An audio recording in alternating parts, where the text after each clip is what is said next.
사랑하는 여러분, 오늘도 이 새벽에 나오셔서 또 감사드립니다. 이 시간 하나님의 말씀 앞에서 나를 돌아보며 나아가시는 귀한 시간 되셨으면 좋겠습니다. 오늘 말씀은 대표적으로 지혜로운 의인과 어리석은 악인 사이의 대조를 나타내면서 이야기를 시작하고 있습니다. 그리고 그러한 대조를 통해서 사회 질서와 행복한 삶을 위한 덕이 무엇인지를 말해주고 있는데요. 먼저 1절 말씀입니다. 1절 말씀 보시면 이렇게 이야기하고 있습니다. 속이는 저울은 여호와께서 미워하시나 공평한 추는 그가 기뻐하시느니라. 여기서 공평한 추라고 이야기한 이 공평한 추라는 단어는 히브리어로는 완전한 돌이라는 의미를 가지고 있습니다. 아마 그 당시에는 돌을 가지고 추를 사용했던 것으로 생각해 볼 수 있을 겁니다. 그런데 그러한 추가 아닌 다른 방식으로 저울을 속이며 사용하는 방법에 대해서 하나님이 미워하신다라는 표현을 하고 있죠. 혹시 여러분 저울치기라는 말을 들어보셨나요? 속이는 저울에 대한 이야기가 우리들에게 멀게 느껴지지 않는 이유는 지금 우리가 살고 있는 이곳에서도 이러한 모습들을 발견할 수 있기 때문입니다. 수산시장 같은 곳에서 특별히 많이 발생하죠. 다양한 방법들이 있습니다. 안진뱅이 저울이라는 방법이 있다라고 하는데요. 저울에 고기를 올려둔 후 바구니에 살짝 손을 올려둬서 무게를 늘리거나 또는 꼬챙이로 고기를 잡으면서 살짝 누르는 행동을 하기도 하며, 바구니 자체가 무게가 1.2kg 정도 나가는 그 바구니로 만들기도 한다고 합니다. 또한 물 무게로 중량을 늘리는 방법이 있습니다.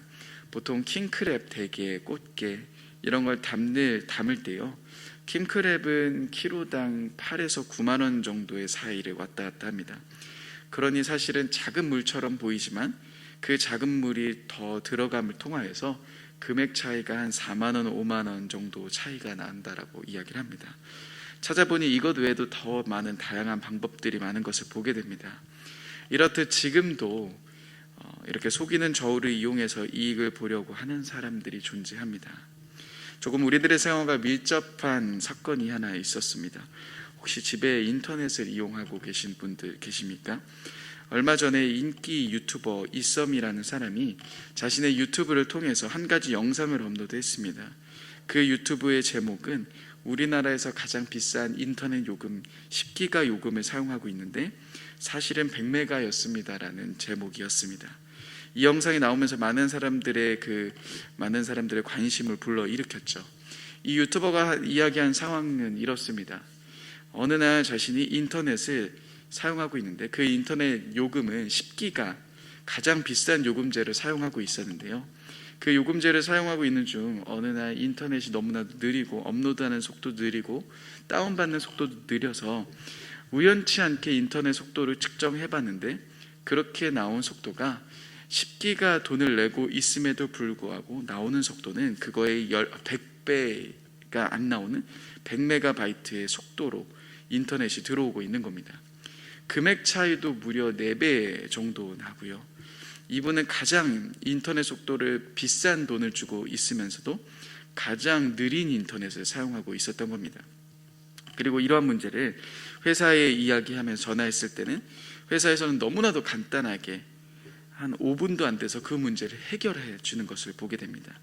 이러한 상황을 2번 겪고 나서 그 유튜버가 이제는 자신의 영상을 통해서 업로드한 부분입니다. 어떠한 문제인지는 모르지만 이러한 상황 속에서 이슈를 제기하자 많은 사람들이 인터넷 속도를 측정하기 시작했다고 합니다. 그러면서 그것에 대한 올라오는 글들이 많아졌죠. 분명 10기가의 정당한 돈을 지불하고 있음에도 불구하고 그것의 100배나 낮은 100메가바이트로 사용하고 있다는 것을 알 때 우리는 분노할 수밖에 없습니다. 그리고 그러한 일들이 기술적인 결함이 아니라 고의적일 때 우리는 더욱더 분노하게 되겠죠. 그런데 왜 이런 일들을 진행하는 걸까요? 왜 이렇게 속이는 일들을 진행하는 걸까요? 사실 이러한 속임을 하는 가장 큰 전제는 내가 속이는 바로 그 사람이 모를 것이다라는 생각 때문입니다. 자신만 알고 있고 그것을 당하는 당사자가 모를 것이다라고 생각하기 때문에 저울을 속이는 일을 서슴없이 하고 있는 겁니다. 자신의 이익에만 눈이 먼 채 그 이익만을 바라본 채 모르고 넘어가는 수많은 사람들이 있기에 그렇게 행동하고 있다라는 겁니다. 그런데 오늘 이러한 속이는 저울 앞에서 무엇을 말씀하십니까? 1절 말씀을 보시면은 여호와께서 미워하신다 말씀하십니다. 즉 사람은 모를 수 있습니다. 사람은 그 사실을 속고 넘어갈 수 있지만 누가 그 상황을 보고 계십니까? 이 말씀처럼 하나님이 보고 계신다라는 사실입니다. 세상에 있는 모든 사람은 알지 못한다 생각하는 그 일도 하나님은 알고 계십니다. 그래서 우리들의 신앙은 항상 무엇을 기억해야 됩니까? 하나님이 내 삶을 지켜보고 계신다는 사실을 기억해야 합니다. 자, 그런데 이러한 상황 속에서 손해보는 것처럼 느껴지는 사람들이 있습니다.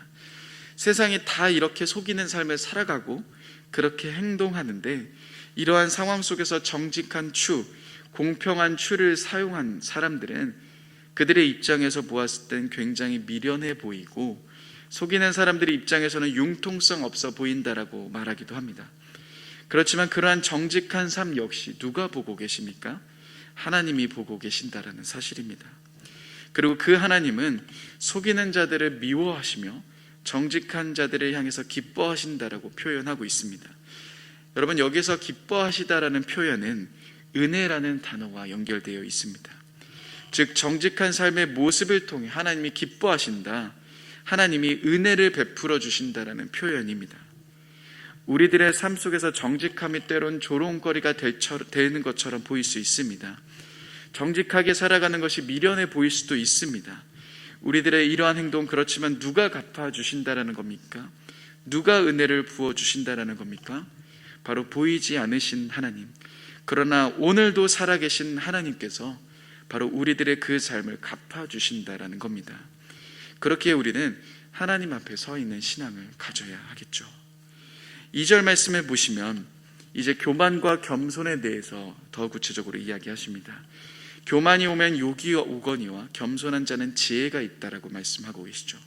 특별히 성경은 교만에 대해서 주의하라고 이야기를 합니다. 신명기 8장 14절은 이렇게 말하고 있습니다. 내 마음이 교만하여 내 하나님 여호와를 잊어버릴까 염려하노라.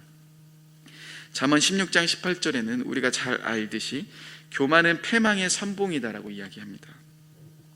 디모데후서 3장 2절에서는 특별히 마지막 때가 가까이 올수록 사람들의 모습이 이럴 것이다라고 이야기를 하는데요. 디모데후서 3장 2절에 보시면은 사람들이 자기를 사랑하며 돈을 사랑하며 자랑하며 교만하며 라고 이야기를 하며, 교만이 마지막 때가 가까이 올수록 사람들 안에서 나타나는 특징임을 볼 수 있게 된다는 겁니다. 그런데 여러분, 여기서 말하는 교만은 무엇을 이야기를 할까요? 이 교만은 자신에 대해 사회적 실제와 맞지 않은 과장된 모습을 주장하는 상태를 말합니다. 또한 교만은 자기중심적입니다. 그래서 다른 사람들을 깔봅니다. 다른 사람에게 속해야 할 권위를 빼앗고 그들의 통치를 멸시하며 반역하기 때문에 성경은 그러한 교만한 자들에게 욕이 온다라고 말하고 있는 겁니다. 다시 말해 수치를 받는다라고 말하고 있는 거죠. 그렇지만 반대로 겸손한 자들은 어떠합니까? 겸손한 자들은 정의롭고 불쌍히 여기는 사람들을 말합니다. 그리고 그들은 지혜가 따라온다라고 말합니다. 왜입니까? 겸손한 자들은 자신의 한계를 정확하게 인식하며 냉정하게 그것을 받아들일 수 있기 때문입니다. 여러분, 그렇지만 잘 생각해 보시면 우리 인간은 겸손을 낮아짐, 자기 비하로 이해하지만 가만히 보면 이 겸손은 원래 우리가 어떠한 존재인지를 깨닫는 거 아닐까 생각해 봅니다. 우리는 모든 것을 할 수 있는 자라고 생각합니다. 그런데 가만히 보면 정말 아무것도 하지 못하는 자들입니다. 얼마 전에 한 사람의 소식을 듣게 되었습니다. 유명한 뮤직비디오 감독이자 유명한 가수의 오빠인 한 사람이 자신의 SNS에 이제는 자신의 삶이 얼마 남지 않았다라는 글을 올렸습니다. 나이가 40 정도 된 분처럼 보입니다. 제가 그래서 그분의 SNS의 계정을 찾아보면서 여러 생각들을 많이 하게 되었습니다. 불과 얼마 전까지 너무나도 성공적인 삶을 살았던 사람입니다.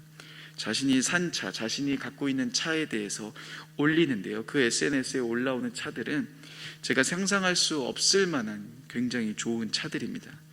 또한 그분이 자신이 얼마 전에 이사한 집이다라고 올린 그 집은 한강이 보이는 너무나도 멋진 집입니다. 사람들과 대화하면서 이야기 나누며 이분이 누리고 있는 성공들, 그 능력들, 마치 그 능력이 모든 것을 할 수 있는 것처럼 보이기도 했습니다. 내가 원하는 모든 것을 살 수 있는 것처럼 보였고, 내가 원하는 모든 것을 할 수 있는 것처럼 보이기 시작했습니다. 그러한 삶이 많은 사람들에게 부러움의 대상이기도 하죠. 그런데 그분이 얼마 전에 자신의 응급실 경과 기록이라는 사진과 함께 글을 올렸는데요, 그 글에서는 자신의 몸 상태가 정말 좋지 않다라는 사실을 고백했습니다. 복막에 암이 생겼고 전이에 의해서 사기암으로 병원에서는 2-3개월 진단을 내렸다고 합니다. 몸무게는 36kg까지 빠졌다라고 이야기합니다. 그러면서 그분이 그 글에서 이렇게 이야기를 합니다. 어떻게 내게 이런 일이 일어날 수 있을까? 왜 나에게 이런 꿈에서나 볼 법한 일들이 나타나는 것인지 믿을 수 없지만 잠에서 깨어나면 언제나 늘 현실입니다. 보면서 모든 것을 가지고 있다라고 생각하지만, 모든 것을 할 수 있는 것처럼 여기는 우리들이지만 결국 아무것도 할 수 없는 것이 인간이구나를 깨닫게 됩니다. 겸손함은 우리가 잘나고 우리들이 대단하지만 어쩔 수 없이 낮아지는 척하는 모습이 아닙니다. 우리들의 원래 모습이 어떠한지를 기억하는 겁니다. 우리들이 원래 어떠한 존재인지를 깨닫고 바로 그 모습을 기억하는 것이 겸손함입니다. 그래서 구약학자 포넬라드는 본절에서 나오는 겸손을 정확성, 조심성으로 해석합니다. 다시 말해서 인간이 자기 본래 상태를 정확하게 통찰하고 낮은 인간으로서 조심스러운 태도를 갖는 것이 겸손이라는 겁니다. 우리는 하나님 앞에서 내가 어떠한 존재인지를 다시금 생각해 봐야 합니다. 모든 것을 할 수 있다라고 여기는 자리에서 원래 나는 아무것도 할 수 없는, 하나님의 도움 없이는 살아갈 수 없는 자임을 깨닫고 그렇게 나아가는 바로 그 삶, 그것이 겸손의 삶이며 우리들이 살아가야 하는 삶이라는 것이죠. 이렇듯 1절과 2절을 통해서 정직함에 대한 부분, 정직한 거울과 자신의 모습을 정직하게 하는 겸손에 대해서 이야기를 하고 있습니다. 그러한 삶을 따라갔을 때 어떠한 약속이 기다리는지를 보여주고 있죠. 이제 3절에서 8절 말씀을 통하여서는요, 정직한 자와 사악한 자의 대조적인 삶을 보여줍니다. 특별히 정직하다라는 단어는 일직선이다라는 뜻입니다. 단순히 거짓말하는 사람이 아니라 그는 하나님과 사람 앞에서 바른 삶을, 올바른 삶을 살아가는 자를 이야기합니다. 그러한 사람이 성실한 것은 당연할 수밖에 없겠죠. 그렇지만 사악한 자의 폐역은 자기를 망하게 한다라고 이야기를 합니다. 사악한 자는 속이며 약탈하는 자를 말합니다. 그들의 이러한 교활한 모습들, 남을 속이며 남을 망하게 하는 사람들은 결국 누가 망합니까? 자기 자신도 망하게 된다는 겁니다. 또한 4절 말씀에서는 재물이 진노하시는 날엔 무익하다라고 말합니다. 진노하시는 날은, 진노의 날은 쉽게 번역하면 죽음의 시간을 의미합니다. 즉 내가 그렇게 많이 쌓아두고 있는 재물이 있을지라도 결국 죽음 앞에선 아무것도 가지지 못하고 갈 수밖에 없는 무익하다라는 그런 사실입니다. 이런 것들을 위해서 우리는 평생을 노력하며 살고 있다는 것이죠.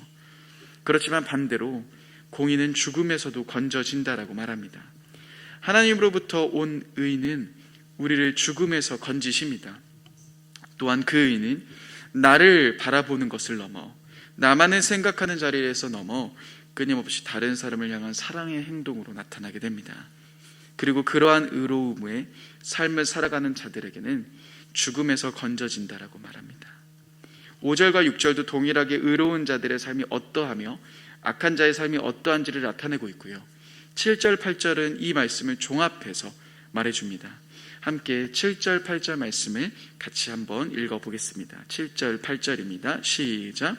악인은 죽을 때에 그 소망이 끊어지나니 불의의 소망이 없어지느니라. 의인은 환난에서 구원을 얻으나 악인은 자기의 길로 가느니라. 즉 악인이 잡고 있는 소망이 있습니다. 교만한 자들, 또한 속이는 자들에게는 소망이 무엇입니까? 요즘 같은 시대에는 부동산이 될 수 있으며 자녀의 성공이 될 수 있으며 돈이 될 수 있으며 권력이 될 수 있겠습니다. 그렇지만 그 모든 것은 죽음 앞에 사라지게 됩니다. 많은 것을 누리고 있었던 그것도 한순간에 사라지게 되는 소망이라는 거죠. 그렇지만 의인은 환난에서 구원을 얻는 자들입니다. 그렇기에 우리들의 삶이 불쌍하지 않는 이유는 우리들의 삶이 이 땅에서가 끝이 아니기 때문입니다. 제 삶에서 많은 비교들이 올라올 때마다 제가 기억하고 붙잡는 말씀이 있습니다. 고린도전서 15장 19절에 보시면 이렇게 말씀하고 있습니다. 만일 그리스도 안에서 우리가 바라는 것이 다만 이 세상의 삶뿐이면 모든 사람 가운데 우리가 가장 불쌍한 자이더라. 만약 세상의 기준으로 보았다면 저도 또한 여러분도 가장 불쌍한 자들입니다. 그렇지만 우리들의 삶은 이곳이 영원하지 않다라는 것을 알고 있습니다. 그 영원한 하나님의 나라를 꿈꾸며 지금 이 땅에서 우리들이 손해를 당할 수 있지만, 억울할 수 있지만 그 영원한 하나님의 나라를 꿈꾸며 살아가고 있다는 겁니다. 그리고 마지막 때 그러한 소망을 저와 가진 여러분들이 빛이 나게 될 것입니다. 그리고 마지막 9절에서 15절 말씀은 말에 대한 중요성에 대해서 다시금 언급하고 있습니다. 그런데 여러분, 잠언 10장 30절에서 32절에서도 말에 대한 중요성들을 이야기를 하고 있거든요. 가만히 그런데 보시면 10장에서는 개인적인 안전에 대해서 말에 대한 이야기를 했다면 11장 9절부터 나오는 말에 대한 부분은 공동체와 연결시키면서 이야기하고 있습니다. 9절부터 이렇게 이야기합니다. 악인은 입으로 그의 이웃을 망하게 한다. 그렇지만 의인의 지혜롭고 정직한 말은 자신을 구원할 뿐만 아니라 이웃도 구원하며 그로 인해 온 성읍이 평안하며 그의 형통을 성읍이 기뻐하며 그의 축복된 말을 통해 성읍이 번영을 이루게 된다고 말합니다. 여러분, 무엇을 말하는지가 정말 중요합니다. 우리의 신앙에서 어쩌면 가장 중요하지만 우리가 가장 쉽게 놓치는 부분은 말이 아닐까 생각해 봅니다. 이 말씀을 묵상하면서 개인적으로 나의 말은 어떠한가를 많이 생각해 보는 시간들을 가졌습니다. 지금 나의 말은 누군가를 살리고 있는 말인가? 내가 속한 공동체를 일으키고 있는 말인가? 아니면 나의 말은 공동체를 죽이며 공동체를 무너지게 하고 있지는 않은가? 중요한 것은 예수님도 말씀하셨듯이 우리는 속 안에 있는 것을 말하게 됩니다. 결국 우리들의 말이 변하는 방법은 내 마음을 무엇으로 가득 채우고 있는지를 돌아봐야 한다는 거죠. 많은 미디어로 가득 채우고 있지만 정작 하나님의 말씀이 우리 안에 채워지지 않을 때 우리들의 언어도 공동체를 살리기보단 힘들게 하며 무너지게 할 수 있다는 겁니다. 즉 우리는 다시금 생각해 봐야 합니다. 내 마음을 무엇으로 가득 채우고 있으며 지금 나의 삶은 어떠한 말을 하고 있는지 말입니다. 사랑하는 여러분, 오늘 우리는 잠언 11장을 통하여서 정직한 자의 삶과 악한 자의 삶이 어떠한 차이가 있으며 어떻게 삶의 열매가 맺혀지는지를 살펴보았습니다. 또한 마지막 부분에 나의 말이 지금 이웃을 살리고 있는지, 공동체를 살리고 있는지, 아니면 무너뜨리고 있는지에 대한 부분도 돌아보았습니다. 지금 우리는 혼란의 시기를 경험하고 있는 듯합니다. 사람들 각자가 자신이 옳다 여기며 그 삶을 살아가며 그것이 진리다 외치는 시대 속에서 살아가고 있습니다. 그렇지만 이러한 상황 속에서, 이런 혼란한 상황 속에서도 우리가 가져야 하는 것은 무엇입니까? 바로 말씀의 중심입니다. 그 하나님의 말씀으로 우리들의 삶을 비추며 세상이 말하는 지혜롭다 여기는 삶, 속이고 교만하며 악한 방법의 삶이 아닌 하나님의 공의를 따라가며 하나님의 말씀을 가득 채우며 그 하나님의 말씀으로 나오는 믿음의 말들이 필요한 시기입니다. 오늘 하루 다시금 나의 마음을 점검하며 하나님의 말씀으로 가득 채우는 삶, 그 하나님이 말씀하시는 공의와 정직을 이루는 삶을 살아가시는 저와 여러분들이 되시길 바랍니다.